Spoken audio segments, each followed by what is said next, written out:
Je voudrais vous parler de la question de l'étranger. L'étranger, c'est une notion qui est extrêmement complexe, utilisée à toutes les sauces et non sans ambiguïté plus ou moins délibérée. Par exemple, dire que les Juifs sont des étrangers, qu'est-ce que ça veut dire? Les Juifs sont des étrangers. Les Juifs français, les Juifs de culture française, sont-ils des étrangers? Si être étranger, c'est ne pas appartenir à certaines cultures, ils y appartiennent à cette culture. En revanche, dire que d'un point de vue, je dirais, racial, ils ne sont pas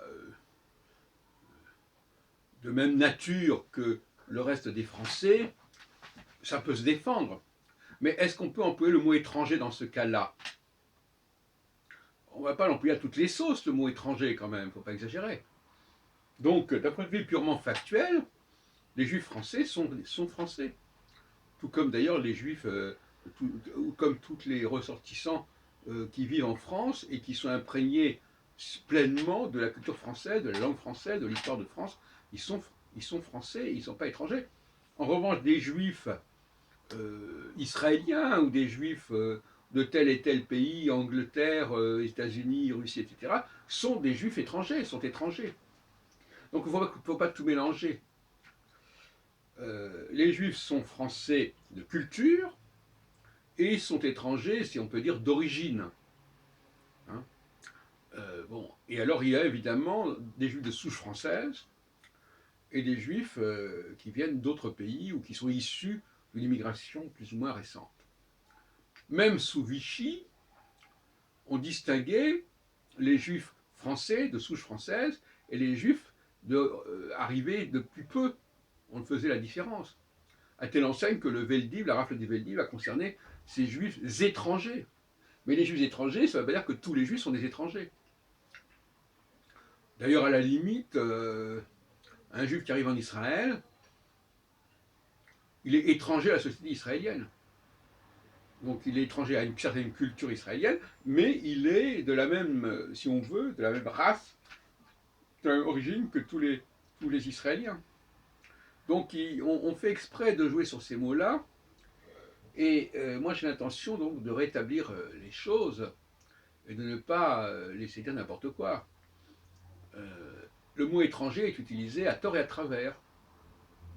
Alors il faudra peut-être préciser dans quel sens ils sont étrangers, à quel titre ils sont étrangers. Leur religion en fait-elle des étrangers sous prétexte que la France serait chrétienne? Bon, de toute façon, les Juifs ne sont... Si les Juifs sont étrangers, ils seraient étrangers non pas à la France, mais à l'Europe.